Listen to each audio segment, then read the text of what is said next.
টানা বর্ষণ আর পাহাড়ি ঢলে সুনামগঞ্জ জেলার সব নদ নদীর পানি বেড়েছে। বন্যা আতঙ্কে সময় পার করছেন নিম্নাঞ্চলের মানুষ।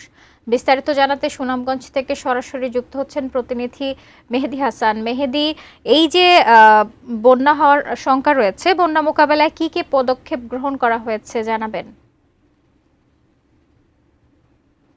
ধন্যবাদ আপনাকে। আপনি জানেন যে সুনামগঞ্জে গত ৩ দিন ধরে কিন্তু টানা বৃষ্টিপাত হচ্ছে এবং ভারী থেকে অতি ভারী বৃষ্টিপাত হচ্ছে, যার ফলে সুনামগঞ্জের যে নদীগুলো আছে সেই নদীগুলোর পানি কিন্তু দ্রুত বৃদ্ধি পাচ্ছে এবং সুনামগঞ্জের যে হাওরগুলো এতদিন আসলে পানি ধারণ করার ক্ষমতা ছিল, সেই হাওরগুলো কিন্তু এখন অনেকটাই ভরে গেছে। যার কারণে সুনামগঞ্জের নিম্নাঞ্চলের মানুষজন একটু আতঙ্কে আছেন, কারণ এই সীমান্ত যে নদীগুলো আছে, যাদুকাটা, চেলা, রক্তি সহ যে কটি নদী আছে সীমান্তের, সেই সীমান্ত দিয়ে কিন্তু ভারতের চেরাপুঞ্জিতেও ব্যাপক বৃষ্টিপাত হচ্ছে। গত ২৪ ঘন্টায় ভারতের চেরাপুঞ্জিতে ৪০৮ মিলিমিটার বৃষ্টিপাত হয়েছে, বৃষ্টিপাত রেকর্ড করা হয়েছে বলে আমাদেরকে জানিয়েছে আবহাওয়া অধিদপ্তর।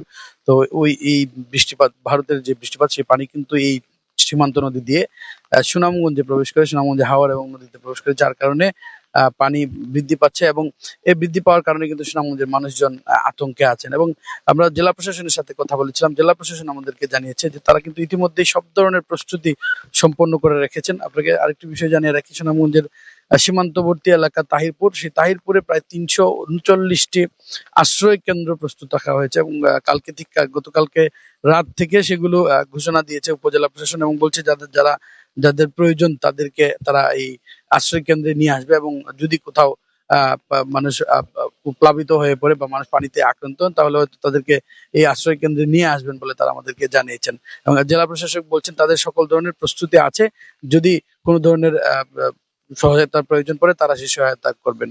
তো মোটামুটি জেলা প্রশাসনের পক্ষ থেকে যদি বন্যা হয় তাহলে তারা প্রস্তুতি রাখছেন বলে তারা আমাদেরকে জানিয়েছেন। তো এই ছিল আমার কাছে সুনামগঞ্জ থেকে পাহাড়ি ডোলের সর্বশেষ তথ্য। শাকিলা।